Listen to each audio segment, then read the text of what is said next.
Hi masters, మరియు మీకోసం ఛానల్కి స్వాగతం సుస్వాగతం. ముందుగా మన జగద్గురువైన బ్రహ్మర్షి పితామహ పత్రిజీ గారికి, మన గురుమాతకి నా ఆత్మ ప్రణామాలు మాస్టర్స్.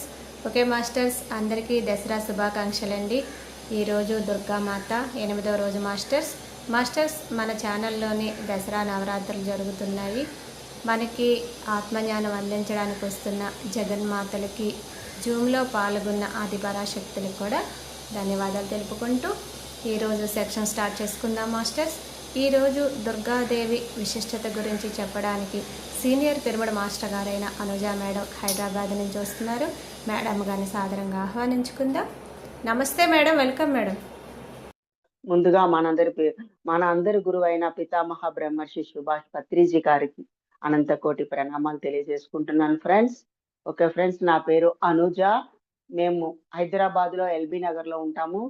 మాకు ధ్యాన పరిచయం 2003, అంటే 22 ఇయర్స్, 22 సంవత్సరాలు అవుతుందండి. ఆ ధ్యానం చేస్తూ, ధ్యాన సాధన చేసుకుంటూ, ధ్యానాన్ని అందరికీ అందిస్తూ, మరియు ఆత్మ జ్ఞానాన్ని కూడా అందరికీ అందిస్తూ ఇప్పటి వరకు నా యొక్క ఆత్మ ప్రయాణము, సోల్ జర్నీ జరుగుతూ ఉంది ఫ్రెండ్స్. నా యొక్క ఆత్మ ప్రయాణము, సోల్ జర్నీ జరుగుతూ ఉంది నిరంతరం. తెలియక మనము జీవితం పట్ల సరైన అవగాహన లేకపోవడం వల్ల ప్రతి ఒక్క మానవుడు అస్తవ్యస్తంగా జీవించేస్తున్నాడు. అంటే వాళ్ళకి తోచినది, వాళ్ళకి తెలిసినదే కరెక్ట్ అనుకొని జీవించడం జరుగుతుంది. అంటే మైండ్ ఆధీనంలో, మనసు ఆధీనంలో ఉండి, మనసు ఎట్లా చెప్తే ఎట్లా పడితే అట్లా వినబడుతుంటాయి. అదే కరెక్ట్. మనసే నేను అనుకోవడం, ఈ శరీరమే నేను, ఈ కనబడే దేహమే నేను, నాకు వినబడే మనసులోని ఆలోచనలు అదే నేను అనుకొని ఇంకా అలాగే జీవిస్తూ అస్తవ్యస్తంగా జీవించడము. వచ్చే అంటే అతిగా సంతోషం వచ్చినా, అతిగా దుఃఖము, బాధ, రాగము, ద్వేషము ఇవన్నీ వస్తూ ఉంటాయి. మానవుడు అన్న తర్వాత ప్రతి ఒక్కరికి కుటుంబంలో ఉన్నాం కనుక కుటుంబంలో నుంచి కుటుంబ సమస్యలు ఉంటాయి. వాటికి అస్తవ్యస్తంగా ఉండడం, దుఃఖంతో, బాధతో సతమతం అవడం శారీరక రుగ్మతలోకి దించేసింది. నా జీవితంలోనే నేను చెప్పడం జరుగుతుంది. మానసిక అశాంతి అది శారీరక రుగ్మతలోకి దించేసింది friends. Asthma, back pain, dust allergy ఇవన్నీ రావడము, అందరిలాగా డాక్టర్ దగ్గరికి వెళ్ళడము అవన్నీ కూడా జరిగినాయి. తాత్కాలికంగా టెంపరవరీగానే తగ్గడం జరిగింది. కానీ ఎప్పుడైతే నా ఫ్రెండ్ ద్వారా నేను ధ్యానం తెలుసుకున్నానో, ధ్యాన సాధన చేసిన తర్వాత నాలో ఉన్న రుగ్మతలన్నీ వెళ్ళిపోయినాయి ఫ్రెండ్స్. మానసిక ప్రశాంతతను కూడా పొందడం జరిగింది. లేకుంటే ఎవరు ఏది మాట్లాడినా దాని లోపలికి తీసుకోవడము, బాధపడము, ఫీల్ అవ్వడము ఇవన్నీ కూడా జరిగేది నా జీవితంలో. ఫీల్ అవ్వడం, బాధపడడం వల్ల, లోపలికి రిసీవ్ చేసుకోవడం వల్ల మనలో నెగటివ్ ఎనర్జీ అనేది మన యొక్క చైతన్యంలో ఈ దేహాన్ని నడిపించే శక్తి, ఈ దేహాన్ని నడిపించే ఒక చైతన్య శక్తి, దానినే ఆత్మ చైతన్య శక్తి. ఈ శరీరాన్ని కదిలించే కదలికలు స్వయం కదలిక. చైతన్యం అంటే స్వయం కదలిక. స్వయం కదలిక చైతన్యంలో మన మనసు అనే ఆలోచనలు నెగటివ్ ఆలోచనలు అన్నమాట. అదే పాజిటివ్ ఆలోచనలు అనుకో, మంచి మంచి చేయాలన్న 10 మందికి మంచి చెప్పడం కానీ, మాట్లాడడం కానీ, మంచి మనం వినడం కానీ, సేవ చేయడం కానీ అవన్నీ మంచి పనులు, మంచి ఆలోచనలు, మంచి మాటలు. అదే చెడు అంటే ఎదుటి వాళ్ళకి మనం బాధ పెట్టడం, హింసించడం, శారీరకంగా, మానసికంగా మనం ఎదుటి వాళ్ళని హింసించడం, బాధించినప్పుడు ఆ నెగటివ్ ఎనర్జీ మనకు టచ్ అవుతుంది. మనము లోపల వాళ్ళని ఏదో ఒక విధంగా దెబ్బతీయాలి అని మనం ఎప్పుడు అనుకుంటామో, ఎవరినైనా బాధ పెట్టాలి, పరిహారం చేసుకోవాలి, వాడు నన్ను ఇట్లా అన్నాడు, తిట్టాడు, నేను కూడా వాడిని అవమానిస్తాను అని ఎప్పుడైతే మనం నెగటివ్ గా మన ఆలోచన చేస్తామో, మన ఆలోచన నెగటివ్, మన చైతన్యం కలుషితం అయిపోతుంది. బాగా గుర్తు పెట్టుకోవాల్సిన విషయం అన్నమాట. మన చైతన్యము కలుషితం అవుతుంది అంటే కారణము మన ఆలోచనలు.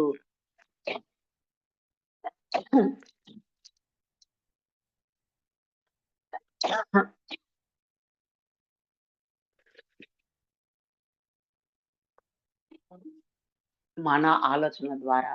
అంటే ఇప్పుడు మనము దేవి నవరాత్రులు గురించి మనం చెప్పుకుంటున్నాము. ఎంతో మంది మాస్టర్స్ ఆ దేవతల గురించి చక్కగా చెప్తున్నారు ఫ్రెండ్స్. అది కూడా కరెక్ట్ కూడా.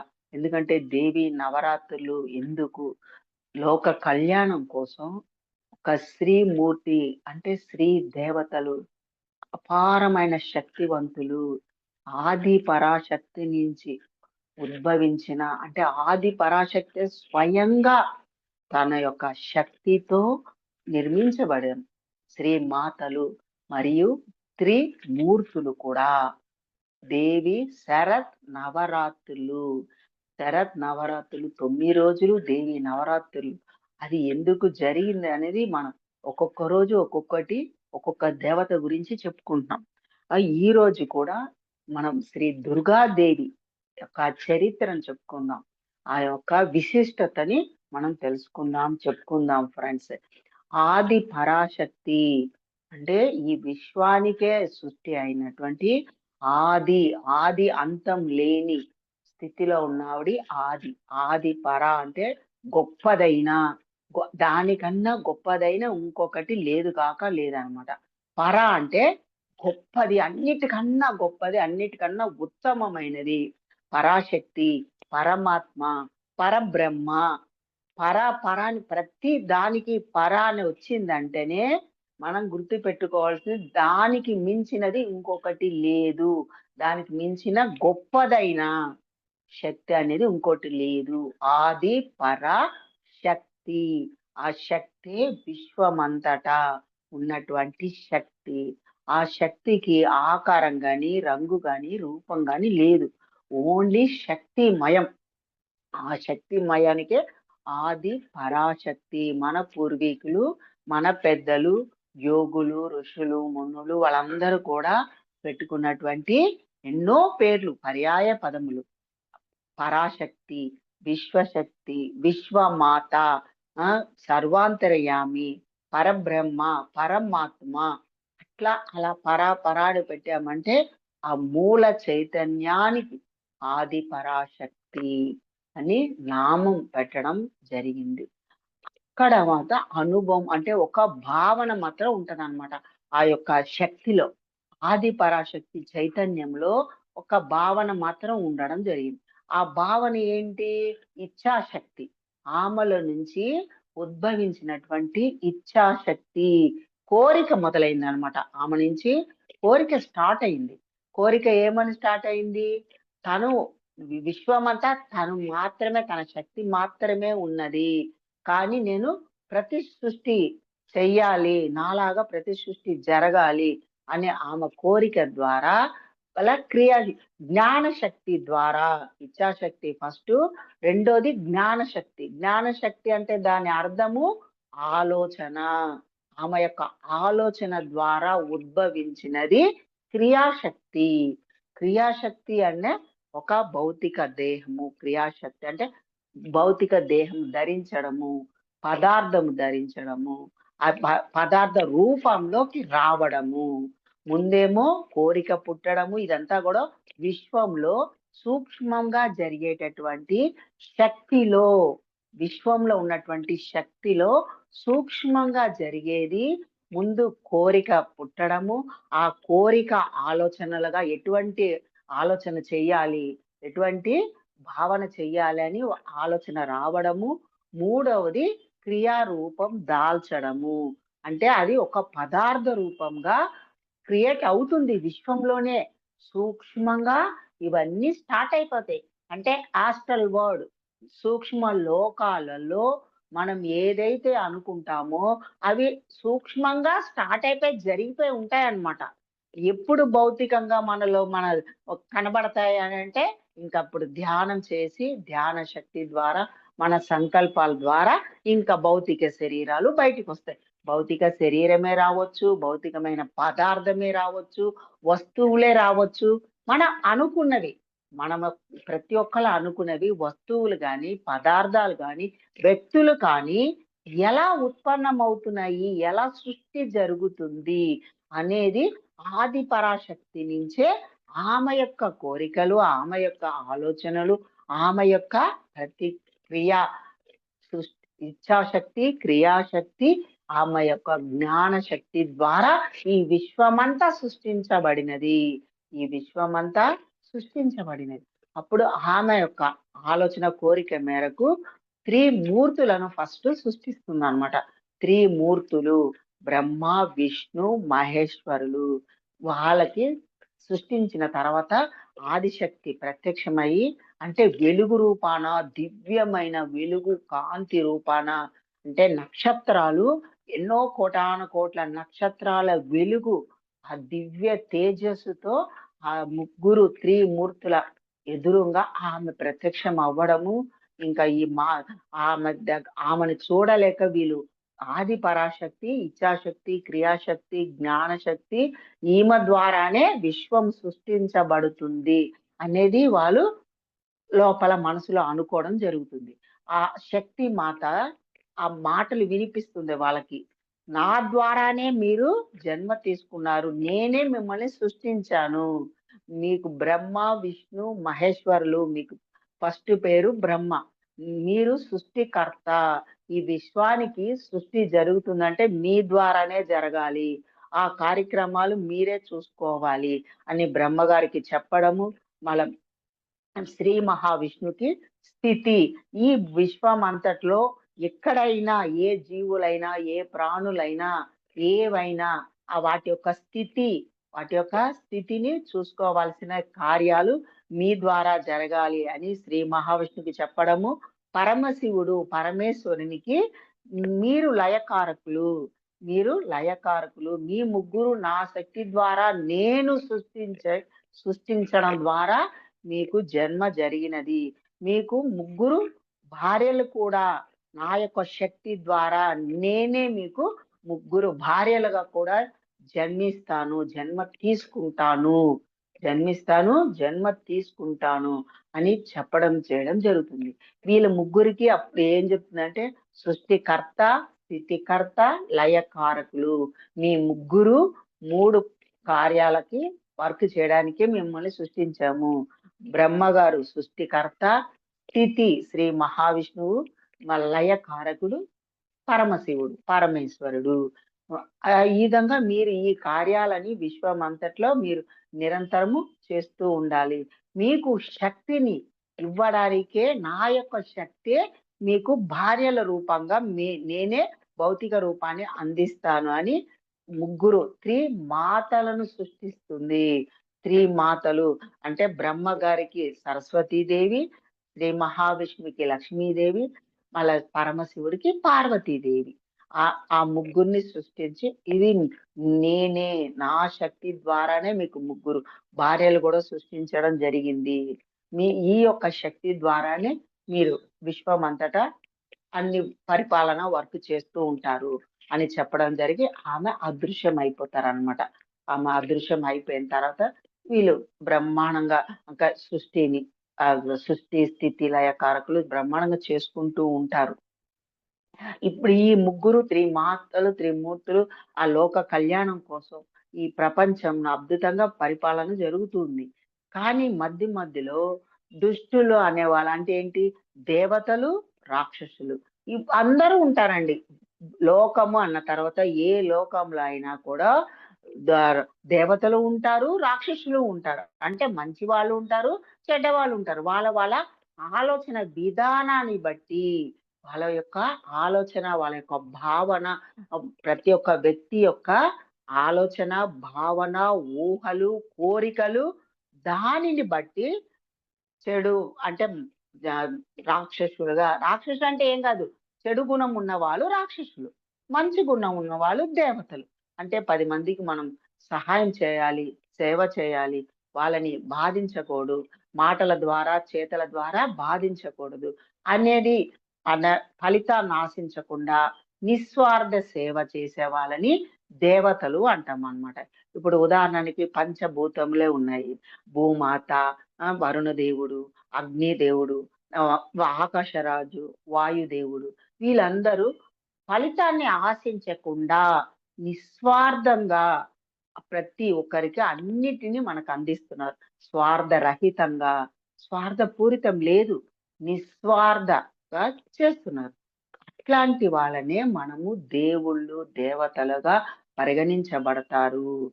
వాళ్ళు లోక కళ్యాణం కోసమే జన్మ తీసుకుంటారు, కారణ జన్ములుగా జన్మిస్తూ ఉంటారు.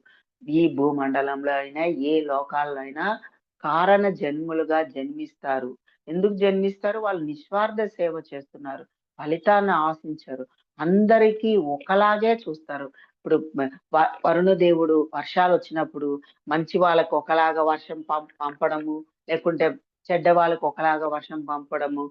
అగ్నిదేవుడు అంటే సూర్య భగవానుడు మంచి వాళ్ళకి ఒకలాగా వేడిని ప్రసాదించడము, లేకుంటే చెడ్డ వాళ్ళకి ఒకలాగా వేడిని ప్రసాదించడం జరగదు. భూమాత అందరికీ ఒకలాగే ఆహారం ఇవ్వడము, సాత్విక ఆహారం కానీ అన్ని ఏమైనా భూమాత కూడా పండ్లు పలహారాలు అందరికీ ఇస్తుంది. అంతే తప్ప వీళ్ళ మంచి వాళ్ళకి ఇవ్వను, చెడ్డ వాళ్ళకి ఇవ్వను, అదే చెడ్డ వాళ్ళకి ఇవ్వను, మంచి వాళ్ళకే ఇస్తాను అనేది ఎటువంటి గుణాలు లేవు. అంటే తమో గుణం, రజో గుణం, సాత్విక గుణం, ఈ గుణాలు ఏమీ లేకుండా గుణాతీత స్థితి, గుణాతీత స్థితిలో ఉన్న వాళ్ళే దేవతలు. గుణాతీత స్థితిలో ఉన్న వాళ్ళే దేవతలు, నిర్గుణ స్థితిలో ఉన్నవాళ్ళు.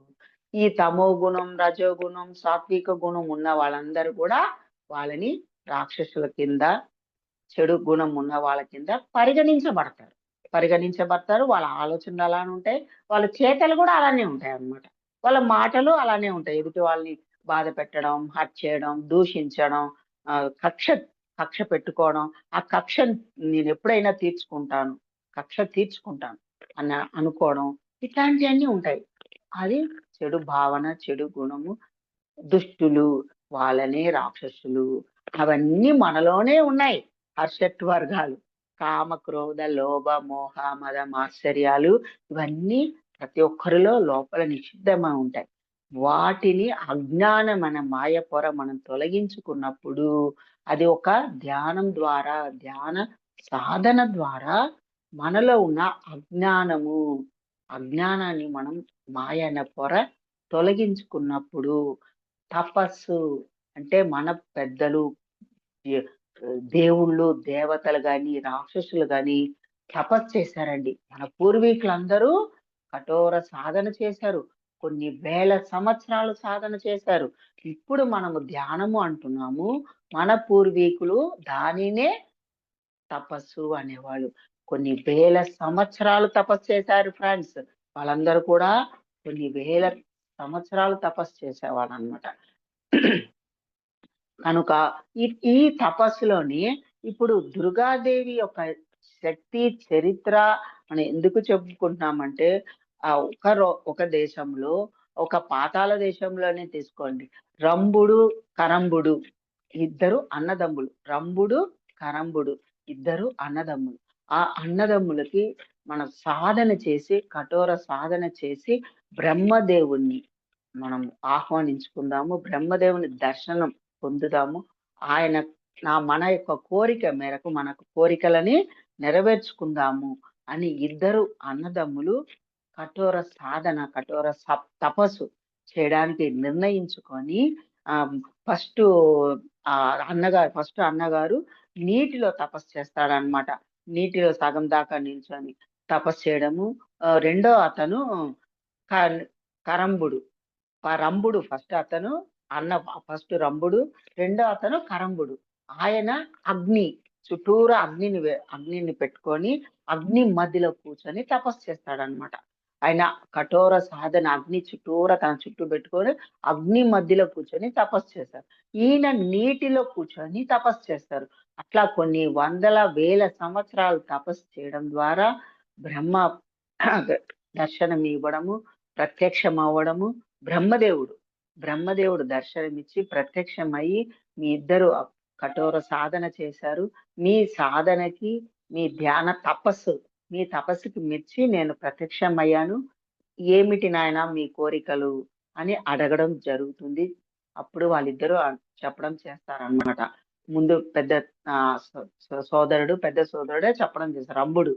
రంభుడు ఏమని చెప్తారు? బ్రహ్మగారు, మాకు ఒక కోరిక ఉన్నది. అంటే మేము అమరత్వాన్ని పొందాలి. అమరత్వాన్ని అంటే మరణమే లేని స్థితి. అమరత్వము అంటే మరణమే లేని స్థితి. మేము మరణమే లేని స్థితిని పొందాలి. మాకు దాన్ని ప్రసాదించండి. మీ ద్వారా మాకు ఆ యొక్క కోరికని నెరవేరేలాగా చేయండి అని ప్రార్థిస్తారు, వేడుకుంటారు. అప్పుడు బ్రహ్మగారు చెప్తారనమాట. బ్రహ్మదేవుడు, నాయనా, నీకు అమరత్వాన్ని మాత్రం నేను ప్రసాదించలేను. ఎవ్వరైనా సరే, ఏ వ్యక్తి అయినా జన్మించిన తర్వాత మరణం అనేది తప్పదు.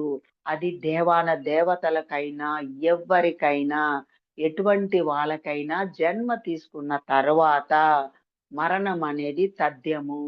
అది సహజము. రహస్యము. సృష్టి రహస్యం ఏంటంటే, ఈ సృష్టిలో ఏది పుట్టినా అది మరణం తప్పదు, చావు తప్పదు, అంటే లయం అవ్వడం తప్పదు. కనుక మీరు ఇంకా వేరేదైనా కోరికని కోరండి అని బ్రహ్మదేవుడు వాళ్ళకి చెప్పడం జరుగుతుంది. జరిగినప్పుడు వాళ్ళు మళ్ళా ఒకసారి ఇద్దరు ఆలోచించుకొని మళ్ళా మీరు చెప్పినట్టుగా సరే, మేము ఇంకో విధంగా కోరుకుంటాము కోరికనంటే, ఓకే, కోరుకోండి అని అడుగుతారు. అప్పుడు వాళ్ళు అంటారనమాట, ఇహ పరలోకాలలో సూర్య చంద్రుని ద్వారా కానీ, సూర్య చంద్రుల ద్వారా కానీ, మగవాళ్ళ ద్వారా కానీ, లేకుంటే జంతు జాలాలు నీటిలో తిరిగేవి గాని, పక్షుల ద్వారా గాని, వృక్ష సామ్రాజ్యం, ఖనిజ సామ్రాజ్యం, ఏ లోకంలో ఈ సామ్రాజ్యాల ఎందులైనా దేని ద్వారా మాకు మరణం సంభవించరాదు. ఒక స్త్రీ ద్వారా తప్ప. స్త్రీ అనే ఆమె శక్తిహీనురాలు. స్త్రీ అన్నావిడి శక్తిహీనురాలు. ఆవిడికి అంత శక్తి లేదు. ఆమె ద్వారా మాకు మరణం ఓకే. మిగతా ఏ ఒక్క, అంటే ఇహ పరలోకాలలో గాని, రాక్షసులు అంటే జంతువుల ద్వారా, వృక్షాల ద్వారా, ఖనిజ సామ్రాజ్యం ద్వారా, దేని ద్వారా, పంచభూతముల ద్వారా, వాయు ద్వారా, అగ్ని ద్వారా గాని, ఇట్లా ఈ యొక్క ఆకాశరాజు, భూమాత, వీళ్ళందరూ దేని ద్వారా మాకు మరణం సంభవించరాదు. ఒక్క స్త్రీ ద్వారా మాత్రమే. అంటే మరణం తప్పదని చెప్పారు కదా, కనుక స్త్రీ అబల, శక్తిహీనురాలు. ఆవిడ మా దగ్గరికి రాలేదు అనేది వాళ్ళు ఆ నిర్ణయం తీసుకొని ఆ కోరిక కోరడంతో బ్రహ్మ బ్రహ్మ ఆయన బ్రహ్మగారు తదాస్తు తదాస్తు అని 3 సార్లు చెప్పడం ద్వారా చెప్పి, ఓకే, మీ కోరిక నెరవేరుతుందని ఆయన మాయమైపోవడం, అదృశ్యమైపోయారనమాట. అదృశ్యం అయిపోయిన తర్వాత ఇంకా వీళ్ళిద్దరు ఇంకా దానిని పరీక్షించుకోవడానికి కరంబుడు రంభుడు, కరంబుడు ఇద్దరు అన్నదమ్ములు ఇంకా బయటికి దేశంలోకి వెళ్ళడము, వాళ్ళ యొక్క శక్తులు పరీక్షించుకోవడానికి వెళ్ళడం. అక్కడ ఉన్న దేవతలు వాళ్ళు యజ్ఞాలు, యాగాలు చేయడం, ఋషులు, మునులు యజ్ఞ యాగాలు చేస్తూ ఉంటే అక్కడికి వెళ్ళి ధ్వంసం చేయడం, వాటి మీద నీరు పోయడము, అవన్నీ చేస్తూ వాళ్ళని హింసించడము, బాధ పెట్టడం చేస్తారు. వాళ్ళు ఏది చేస్తున్నా అన్ని జరుగుతున్నాయి. ఎవ్వరు ఏం చేయలేకపోతున్నారు. వీళ్ళ శక్తికి ఎవ్వరు ఏమి చేయలేకపోతున్నారు. దేవతలు కూడా వాళ్ళని ఏమి చేయలేకపోతున్నారు. ఆఖరికి దేవేంద్రుని కూడా హింసించడము, బాధించడం, ఇవన్నీ దేవతలకు రాజైనటువంటి ఇంద్రుడు వీటన్నిటిని చూస్తూ ఇంకా ఇంకా దేవతలకి వాళ్ళందరూ భయపడి ఎక్కడో అక్కడ వెళ్ళిపోతున్నారు అనమాట, ఆ రాక్షసుల దగ్గర ఉండలేక. వీళ్ళందరూ కూడా వేడుకోవడం జరుగుతుంటది. ఎవరిని? బ్రహ్మ, విష్ణు, మహేశ్వరులు వాళ్ళందరినీ కూడా వేడుకుందాము అనేసి అనుకున్న సమయంలో వీళ్ళిద్దరికి పిల్లలు ఉండరండి. పిల్లలు కలగరు. ఇద్దరు అన్నదమ్ములకి మ్యారేజ్ అయ్యింది, పెళ్లి అయ్యింది, కానీ పిల్లలు పుట్టరు. ఆ పిల్లలు పుట్టనందువల్ల వీరు ఆ తపస్సు చేసుకోవడం జరుగుతుంది. తపస్సు చేసినప్పుడు ఆ కఠోర తపస్సు నుంచి ఒక శిశువు పుట్టడం జరుగుతుంది. ఆ శిశువు పుట్టిన అతని పేరే మహిషాసురుడు. మహిషాసురుడు అనే పుట్టడం జరుగుతుంది ఆ అగ్నిలో నుంచి. ఆ అగ్నిలోంచి పుట్టిన అతను ఎలా ఉంటాడంటే తల మాత్రం ఆ మహిషి అంటే ఎద్దు తల. తల మాత్రం ఎద్దు తల ఉంటుంది. శరీరం మాత్రం మన పురుషుని శరీరం అంటే మానవ శరీరం. మానవ శరీరము మెడ నుంచి మానవ శరీరము, మెడ పైనుంచి ఎద్దు తల. ఎద్దు తల. అందుకే అతని పేరు మహిషాసురుడు అని పెట్టడం జరిగిందన్నమాట. ఆ మహిషాసురుడు పెరిగి పెద్ద అయిన తర్వాత ఆయన బయటకు ఒకసారి వెళ్తూ ఆయనకి బయట ఒక గేదె కనబడుతుంది. స్త్రీ గేదె అక్కడ బయట అడవిలో విహరిస్తున్నప్పుడు ఆ స్త్రీ గేదెని వ్యామోహిస్తాడు. అంటే మోహిస్తాడు. అంటే ఈయనది 2 గుణాలు ఉన్నాయి కదా! జంతు గుణం ఉంది, మానవుల గుణం ఉన్నదన్నమాట. 2 గుణాల్లో జంతు గుణంలో జంతువుని మోహిస్తాడు, ప్రేమిస్తాడు. ఒక జంతువుని, ఆ ఎద్దుని ప్రేమిస్తాడు. ఆ ప్రేమించిన తర్వాత తనతో పాటు తెచ్చుకుంటాడు. తనతో పాటు తెచ్చుకొని తనని వివాహం కూడా చేసుకోవడం జరుగుతుంది. వివాహం చేసుకోవడము అన్ని జరిగిన తర్వాత ఆ యొక్క మహిషాసురుడు అందరిని హింసించడం, బాధించడం ఇవన్నీ చేస్తున్నప్పుడు ఇంకా దేవేంద్రుడు ఆయన హింసలకి దేవతలు తట్టుకోలేక దేవేంద్రుని ప్రార్థించినప్పుడు దేవేంద్రుడు బ్రహ్మగారిని బ్రహ్మగారిని ప్రార్థిస్తే అప్పుడు చెప్తాడనమాట. బ్రహ్మ తన ఒక ఇది చెప్తాడు. అంటే రెమెడీ అంటే సొల్యూషన్ అన్నమాట. ఆ సొల్యూషన్ ఏమని చెప్తారంటే శివునికి పరమశివుకి మళ్ళా శ్రీ మహావిష్ణువుని ప్రార్థించండి, తపస్సు చేయండి. మీరందరూ కూడా ఆయన్ని తపస్సు చేయండి. వాళ్ళు త్రిమాతలు కూడా మీకు దర్శనం ఇస్తారు అని చెప్పడం ద్వారా అందరూ దేవుళ్ళు, దేవతలు, దేవేంద్రుడు అందరూ బ్రహ్మ, విష్ణు, మహేశ్వరులు అందరూ కూడా తపస్సు చేస్తారు. ఎవరి గురించి? స్త్రీ మాతల గురించి తపస్సు చేస్తారు. స్త్రీ మాతల గురించి ఎందుకు తపస్సు చేయాలి?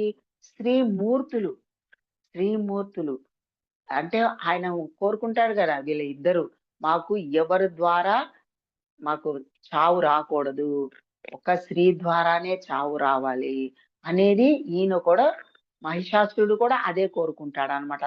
కఠోర తపస్సు సాధనలు చేసి కొన్ని వేల సంవత్సరాలు సాధనలు చేస్తూ ఉంటారన్నమాట. ఈ రాక్షసులందరూ కోరికల మేరకు కొన్ని వేల సంవత్సరాలు తపస్సు చేస్తూ ఉంటారండి. తపస్సు చేస్తున్నప్పుడు ఆ మహేశ్వరుడు కూడా ఆ బ్రహ్మగారే. అందరికి ఎంత తపస్సు చేస్తే ఎవరు ప్రత్యక్షం అయిపోతారు ఫస్ట్? బ్రహ్మదేవుడే బ్రహ్మదేవుడు ప్రత్యక్షం అయిపోతాడు అనమాట. ఎవరికైనా కోరికలు వాళ్ళు ఏది కోరుకుంటే దాన్ని తదాస్తు తదాస్తు అని కోరికలు నెరవేరేలాగా ఓకే తదాస్తు చెప్పేస్తూ ఉంటాడు. కనుక ఈ మహిషాసురుడు కూడా సేమ్ కోరికలు కోరుకోవడం జరుగుతుంది అనమాట. ఆయన కూడా స్త్రీ ద్వారా నేను ఎవరి ద్వారా దేని ద్వారా అయినా నాకు ఓకే, స్త్రీ ద్వారా మాత్రమే నాకు చావు రావాలి, స్త్రీ అబలలు అనేది వాళ్ళ మైండ్ లో ఉండిపోవడం ద్వారా వీళ్ళు స్త్రీ మాతల్ని కూడా ధ్యానిస్తే అప్పుడు పార్వతీదేవి, లక్ష్మీదేవి, సరస్వతి దేవి కూడా ప్రత్యక్షమయ్యి వీళ్ళందరూ చెప్పుకుంటారు. దేవతలు, దేవుళ్ళు అందరూ వాళ్ళ యొక్క కష్టాలు చెప్పుకుంటారు. మమ్మల్ని ఇట్లా ఈ రాక్షసులు హింసిస్తున్నారు, బాధిస్తున్నారు, మహిషాసురుడు ఈ విధంగా బాధిస్తున్నాడు మమ్ములని మీరే మాకు కాపాడాలి, మీ ద్వారానే మాకు శక్తి రావాలి, శక్తిహీనులు అయిపోతున్నాము, వాళ్ళు ఒక స్త్రీ మాత ద్వారానే వాళ్ళకి అంతం ఉన్నది అని చెప్పడం ద్వారా వీళ్ళ ముగ్గురు మాతలు ఆ అపారమైన శక్తిని బయటికి రిలీజ్ చేస్తారు. ఎవరు? పార్వతీదేవి, లక్ష్మీదేవి, సరస్వతీదేవి ద్వారా వాళ్ళలో నుంచి దివ్యమైన శక్తి బయటికి రిలీజ్ చేయడం ద్వారా ఆ 3 శక్తులు ఒక శక్తిగా మారుతుంది. ఒక శక్తి ఎవరనుకుంటున్నారు? అదే దుర్గామాత, దుర్గాదేవిగా జన్మ తీసుకుంటుంది అన్నమాట. వాళ్ళ నుదిటి భాగం నుంచి ఆ శక్తి బయటికి రిలీజ్ అవుతుంది. ముగ్గురు మాతల యొక్క నుదిటి భాగం నుంచి శక్తి రిలీజ్ అవ్వడము, ఆ ముగ్గురు శక్తి ఒక్క దగ్గర చేరి ఆమెనే దుర్గాదేవిగా జన్మిస్తుంది. అప్పుడు వాళ్ళ ముగ్గురు చెప్తారనమాట, మా ముగ్గురు ద్వారా నువ్వు జన్మ తీసుకున్నావు, నీకు దుర్గామాత అని, దుర్గాదేవి అనే పేరు నామకరణం మేము పెట్టడం జరిగింది. నీవు లోక కళ్యాణం కోసం జన్మించావు, నీవు లోక కళ్యాణం కోసం జన్మించావు. నీ ద్వారా దుష్ట సంహారం జరగాలి. నీ ద్వారానే దుష్ట సంహారం జరగాలి అని చెప్పడము. ఇంకా వీళ్ళ దేవతలు, దేవుళ్ళు, త్రిమూర్తులు అంటే బ్రహ్మ, విష్ణు, మహేశ్వరులు వాళ్ళందరూ కూడా వాళ్ళలో ఉన్నటువంటి అపారమైన శక్తి ఆమెకి ప్రసరణ చేస్తూ ఉంటారు. అన్ని పక్కల నుంచి, అన్ని దేవతల నుంచి అపారమైన శక్తి, దివ్యమైన శక్తి, ఆ వెలుగు ఆమె ఆమె శరీరానికి ప్రసరింప చేస్తూనే ఉంటారు. అందరూ పంచభూతములతో సహా, పంచభూతములు బ్రహ్మ, విష్ణు, మహేశ్వరులు, ప్రకృతి మాత, విశ్వమాత, ఆది పరాశక్తి, ఈ దేవుళ్ళు, దేవతలు అందరూ, సూర్య చంద్రుల ద్వారా కూడా అపారమైన శక్తి దుర్గామాతకి పంపడం ద్వారా ఆమె ఇటు 9 చేతులు, ఇటు 9 చేతులు, 18 చేతులతో ఆమె దర్శనమిస్తారు. ఆమె ఎట్లా ఇస్తారు? 18 చేతులు, ఇటు 9, ఇటు 9. అంటే ఇక్కడ ఉన్న దేవతలందరూ కూడా బ్రహ్మ, విష్ణు, అంటే ముందు శివుడు త్రిశూలాన్ని ఇవ్వడము, శ్రీచక్రాన్ని శ్రీ మహావిష్ణువు ఇవ్వడము, ఇట్లా ఒక్కొక్కరు ఒక్కొక్క శక్తిని తన ఖడ్గ రూపాన, ఆయుధాల రూపాన 18 చేతులకి 18 ఆయుధాలు ఇస్తారనమాట. దేవుళ్ళు, దేవతలు అందరూ, ఆది పరాశక్తి, వాళ్ళ త్రిమాతలు, త్రిమూర్తులు మొత్తం వాళ్ళ శక్తులంతా శక్తి దేనితో ఇస్తారు? వాళ్ళ వస్తువుల రూపాన ఇస్తారనమాట. ఆ వస్తువుల రూపాన్ని ఇచ్చి మళ్ళా ఒక సింహాన్ని కూడా ఇస్తారనమాట ఆమెకి. అంటే ఒక పర్వతం, ఆ పర్వతరాజు ఒక సింహం లాగా తయారయ్యి ఆ సింహం మీద ఆమె కూర్చొని, సింహమే వాహనంగా, ఆమెకి సింహమే వాహనం అన్నమాట. ఆ వాహనంలో కూర్చోబెట్టి నువ్వు లోక కళ్యాణం కోసం మీరు వెళ్ళొచ్చు అని అందరూ తదాస్తు అని చెప్పడం ద్వారా ఆమె ఇంకా అక్కడి నుంచి స్టార్ట్ అవుతుంది, బయలుదేరుతుంది. ఈ ఒక మన మహిషాసురుడి మర్దన చేయడానికి స్టార్ట్ అవుతుంది, వెళ్ళడం. ఈ అందరూ ఆయన దగ్గర ఉన్న ఎంతో మంది సేవకులు, ఎంతో మంది ఉంటారన్నమాట. ఆయన కింద అధిపతులు, సేవకులు ఉంటారు కదా, ఆ రాక్షసులందరినీ చంపుకుంటూ అక్కడే రక్తబీజుడు కూడా ఉంటాడండి. రక్తబీజుడిని కూడా ఈయన దగ్గరలో ఉంటాడు అనమాట. ఆ రక్తబీజుడిని చంపడానికి ఆమె చంపుతుంది, ఆమె ఖడ్గంతో నరుకుతుంది రక్తబీజుడిని.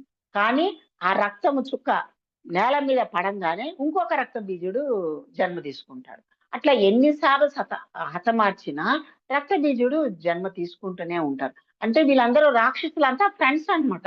రక్తబీజుడు ఎందుకంటే రాక్షసులకి ఫ్రెండ్లు కాబట్టి మహిషాసురులకి ఫ్రెండ్స్ అన్నమాట. వీళ్ళందరూ ఒక దగ్గర కలుసుకుంటారు. సైనాధ్యక్షులు అన్నమాట, సైనాధిపతులు, దక్షులు.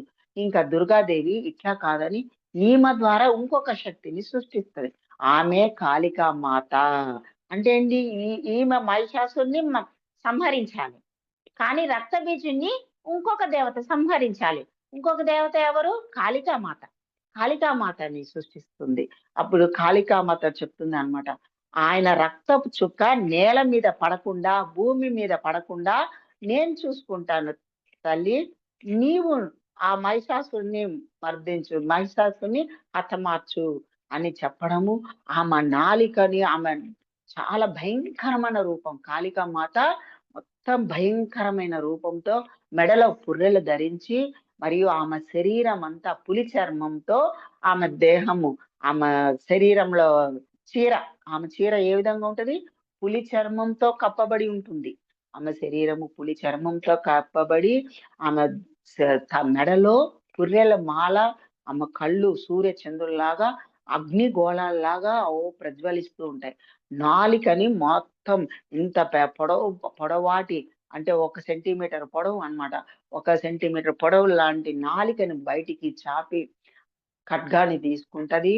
ఇంకా రక్తబీజుడిని చంపడానికి ఆయన మెడ నరుకుతుంది అనమాట.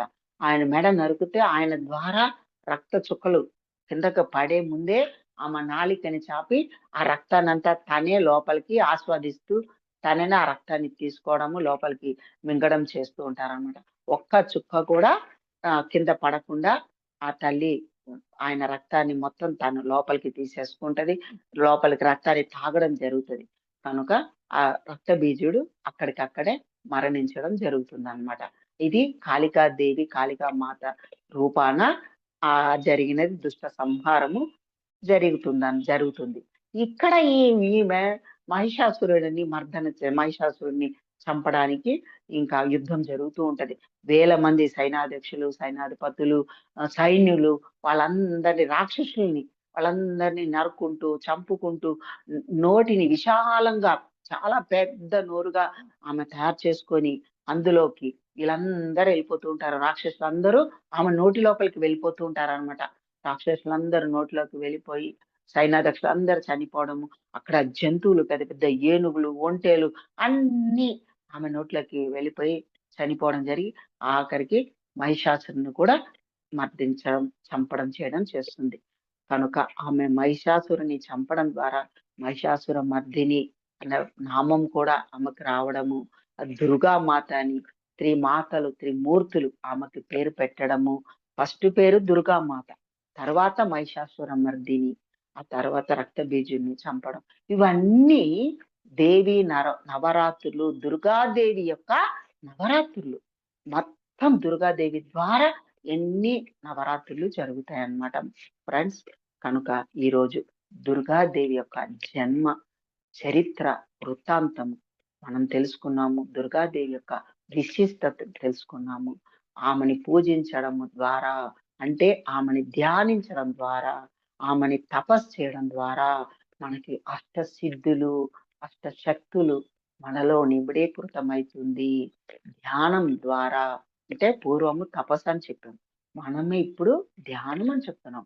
ధ్యానంలో కూర్చొని ఆ దుర్గామాతని ఒకసారి మనం స్మరించుకొని, తల్లి నీ యొక్క చైతన్యానికి, నీ చైతన్య శక్తికి నేను కనెక్ట్ అవ్వాలి. నాలో కూడా అష్టసిద్ధులు ఏర్పడాలి. ఎవరైతే స్త్రీని ఏ ఇంట్లో అయితే గౌరవించబడుతుందో, ఏ ఇంట్లో అయితే ఒక స్త్రీకి గౌరవించబడుతుందో ఆ ఇల్లు అష్ట ఐశ్వర్యములతో తులతూగుతుంది. ఏ ఇంట్లో అయితే స్త్రీ గౌరవించబడదో, అవమానించబడుతుందో ఆ ఇంట్లో అష్ట ఐశ్వర్యాలు నష్టపోతారు. అష్ట దరిద్రాలు కూడా వాళ్ళ ఇంట్లో తాండవిస్తుంది అని ఆ దేవత చెప్పడం కూడా జరిగింది. కనుక మనం దయచేసి ప్రతి ఒక్కరు ప్రతి స్త్రీని గౌరవించండి, ప్రేమించండి, ప్రేమపూర్వకంగా ఆమెని ప్రేమతో పలకరించండి. అప్పుడు మనకి అష్టసిద్ధులు అంటే ఊరికే ఎన్నో శక్తులు, సిద్ధులు వచ్చేస్తాయని కాదండి. మన ప్రశాంతంగా ఉండడము, ఆనందంగా ఉండడము, ఆరోగ్యంగా ఉండడము, మన కుటుంబ సభ్యులతో మనం ప్రశాంతంగా జీవించగలడం. మన ఆ మాట తీరు మారిపోతుంది. మన ఆలోచన విధానం మారిపోతుంది. ఒక నడయాడే దేవతలాగా, నడయాడే దేవుళ్ళలాగా మనం తయారవుతాం.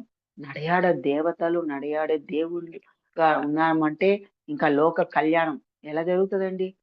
అందరికీ ధ్యానం అందిస్తూ ఉంటాము. శాకాహారం గురించి చెప్తాము. అమృతాహారం గురించి చెప్పడము. ఇవన్నీ ఎవరు చేస్తారు? దేవుళ్ళే చేస్తారు. దేవుళ్ళు, దేవతలే చేస్తారనమాట. కనుక మనమందరం ధ్యానం చేసే వాళ్ళందరూ కూడా నడయాడే దేవుళ్ళమే, నడయాడే దేవతలమే, ఆది పరాశక్తులమే. మనం ఆది పరాశక్తి నుంచి వచ్చినటువంటి శక్తి మాతలము. కనుక అందరూ అది గుర్తుపెట్టుకొని ధ్యానం చేస్తూ ఈ రోజు దుర్గామాతని ధ్యానించండి, తపస్సు చేయండి. వాళ్ళ యొక్క శక్తులకి మనం కనెక్ట్ అవుతాము. వాళ్ళ యొక్క చైతన్యానికి మనం కనెక్ట్ అయినప్పుడు మన దేహంలో ఉన్నటువంటి నెగటివ్ ఎనర్జీ అంతా బయటికి రిలీజ్ అయిపోవడము, మన మానసిక స్థితి పడడము, మన కనపడే దేహమే కాక మిగతా 6 శరీరాలు కూడా క్లీనింగ్ ప్రాసెస్ జరగడము, మన అంతా కూడా క్లీనింగ్ ప్రాసెస్ జరగడము, ఎన్ని అద్భుతాలు జరుగుతూ ఉంటాయి ఫ్రెండ్స్. మనందరం దుర్గామాతకి, ఆమె యొక్క చైతన్యానికి కనెక్ట్ అవుదాం ఫ్రెండ్స్. హాయిగా రిలాక్స్ గా కూర్చోండి. వేళల్లో వేలు కలుపుకోండి ఫ్రెండ్స్. చైర్లో కూర్చున్న వాళ్ళు కాళ్ళు 2 క్రాస్ చేసుకొని కళ్ళు 2 మూసుకోండి ఫ్రెండ్స్.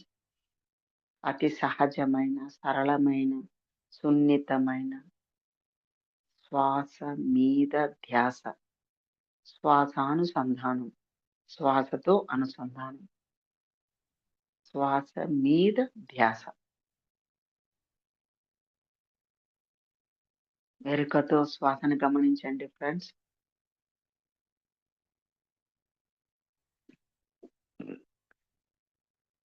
సుదీర్ఘ శ్వాసలు తీసుకోండి ఫ్రెండ్స్. 5 టైమ్స్ పూర్తి శ్వాస తీసుకోండి. పూర్తి శ్వాసని బయటికి విడిచిపెట్టండి.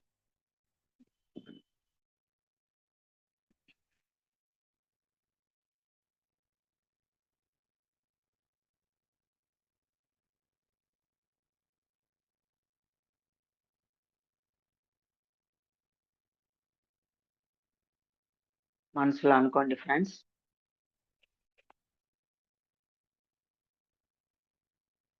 దుర్గామాత ఒక చైతన్యానికి నేను కనెక్ట్ అవ్వాలి.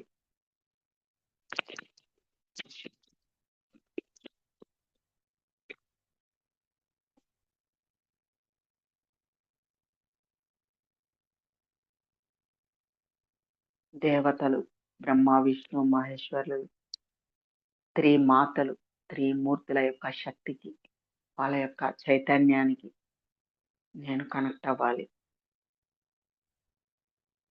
వాళ్ళందరికీ స్మరిస్తూ త్రిమాతలు, త్రిమూర్తుల యొక్క చైతన్యానికి కనెక్ట్ అయ్యి వాళ్ళని నేను స్మరిస్తున్నాను, ధ్యానిస్తున్నాను. నాలో ఉన్నటువంటి రుగ్మతలు కానీ, మానసిక అశాంతి కానీ అన్నీ నా నుండి వెళ్ళిపోవాలి. నాలో ఉన్న నెగటివ్ ఎనర్జీ అంతా బయటికి రిలీజ్ అయిపోవాలి.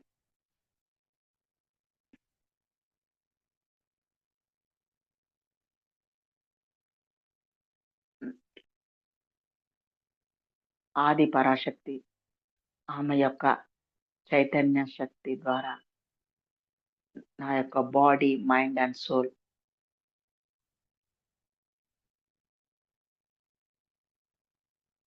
నాలో ఉన్న నెగటివ్ ఎనర్జీ అంతా కూడా బయటికి రిలీజ్ అయ్యి అల్షియాన్ అనే అగ్నిలో ప్రవేశించి కాంతిపుంజంగా మారాలి. నాలో ఉన్న నెగటివ్ ఎనర్జీ అంతా అల్సియాన్ అనే అగ్నిలోకి చేరి కాంతిపుంజంగా మారాలి.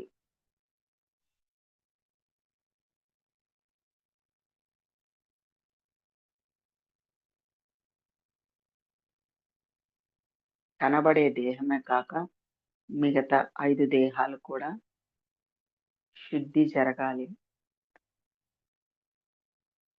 హాస్టల్ బాడీ అన్నీ కూడా క్లీనింగ్ ప్రాసెస్ జరగాలి.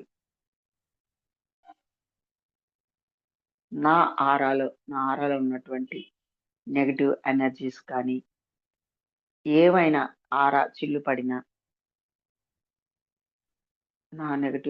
నా యొక్క ఆరాలో ఏవైనటువంటి నెగటివ్ ఎనర్జీస్ కానీ చిల్లుపడి కన్నాలతో ఉన్న అవన్నీ కూడా క్లీనింగ్ ప్రాసెస్ జరుగుతున్నాయి. ఆ దివ్యమైన చైతన్య శక్తికి, దుర్గామాత శక్తి, దివ్యమైన శక్తికి నాలో క్లీనింగ్ ప్రాసెస్ హీలింగ్ జరిగినది. అద్భుతమైన చైతన్యాన్ని నేను అద్భుతంగా రిసీవ్ చేసుకుంటున్నాను. ఆ కాంతి వెలుగుని, దుర్గామాత యొక్క అపారమైన వెలుగు, అపారమైన శక్తి, ఆమె యొక్క అపారమైన జ్ఞానాన్ని నా యొక్క శరీరంలో ఉన్న 72,000 నాడుల ద్వారా, నా దేహంలో ఉన్న 72,000 నాడుల ద్వారా ప్రవహిస్తున్నది. ఆ శక్తి ద్వారా ఉపయోగపడని శక్తి అంతా బయటికి రిలీజ్ అవుతున్నది. నేను దివ్యమైన కాంతితో నాలో ఉన్న ప్రతి అణువు, పరమాణువు, ప్రతి జీవకణము వెలుగుతో, కాంతితో, అపారమైన జ్ఞానంతో నింపబడి ఉన్నది. నాలో ఉన్న కోట్ల కణాలన్నీ ఆనందంతో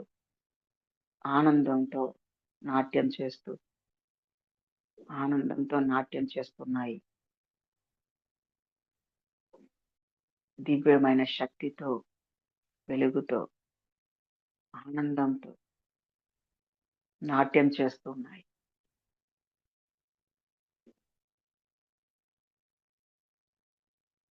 ఈ నా దేహం ద్వారా లోక కళ్యాణం కోసం అందరికీ ధ్యానం అందిస్తాను.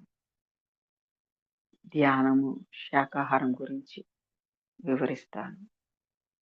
లోక కళ్యాణం కోసం ధ్యానం, అందరికీ ధ్యానం అందాలి. అందరూ ఆరోగ్యంగా ఉండాలి. అందరికీ స్వస్తి ముక్తిని పొందాలని నేను పొందిన ఈ పుణ్య ఫలంలో అందరూ భాగస్వాములు అవ్వాలని కోరుకుంటూ, లోకా సమస్త సుఖినో భవంతు, సర్వే జనా సుఖినో భవంతు. లోకా సమస్త సుఖినో భవంతు, సర్వే జనా సుఖినో భవంతు.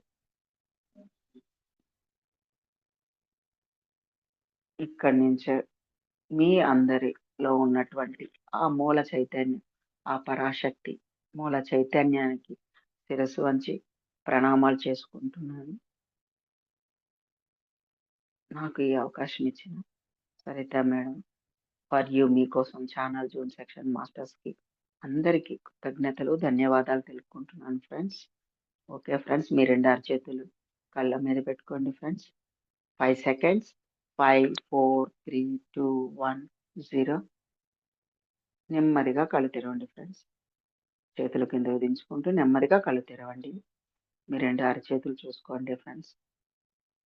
చక్కగా ధ్యానం చేశాము, శక్తిని పొందాము.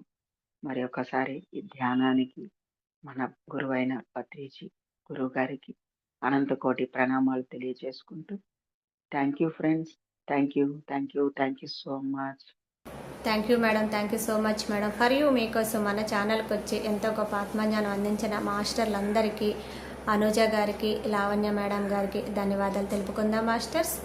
ఆ మాస్టర్స్ ప్రతినిత్యం ఎరుకతోటి ధ్యానం, స్వాధ్యాయం, సజ్జన సాంగత్యం చేద్దాం మాస్టర్స్. అందరి చేత చేయిద్దాం మాస్టర్స్. అలాగే వైజాగ్కి మెగా పిరమిడ్ రావాలని పరమ గురువుల కోరిక, పత్రి గారి కోరిక, పత్రి మేడం కోరిక.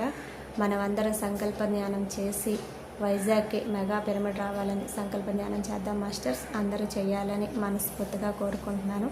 Thank you masters.